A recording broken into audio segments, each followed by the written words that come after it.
ஏன்னா இவர் வந்து அந்த ராஜா ஆகக்கூடிய தகுதியை இழந்துடுறாரு இந்த ஒரு காட்டுவாசி பெண்ணை திருமணம் செய்யறது மூலமா.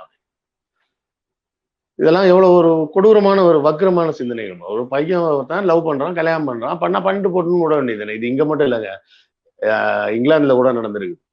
அதுதான் மொட்டத்தலை ராஜா காசுன்னு சொல்லுவாங்க அந்த காலத்துல.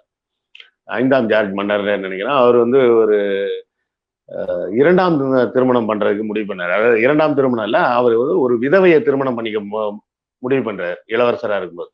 அவர் தான் அடுத்த ராஜான்னு சொல்லி காசெல்லாம் பிரிண்ட் பண்ணிட்டாங்க, பிரிண்ட் பண்ண போனாங்க. அப்போ வந்து அங்க இருக்க சர்ச்சில் இருக்கிற ஃபாதருங்க பூரா சேர்ந்துக்கிட்டு பைபிள்ல சொன்னபடி பாத்தீங்கன்னா நீங்க விதவையெல்லாம் திருமணம் பண்ணக்கூடாது, பண்ண அவங்கள ராஜாவாக்க மாட்டோம் அப்படின்னு கலாட்டா பண்ணியிருக்காங்க. கலாட்டா பண்ணது மட்டும் இல்ல, அவரை வந்து கடைசியா ராஜாவை ஆக்கவும் இல்லை.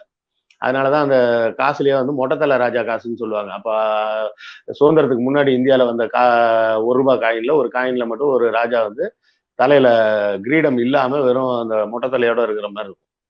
அதே பிரச்சனை தான் இங்கேயும். இந்த பெண்ணை திருமணம் செய்யக்கூடாது.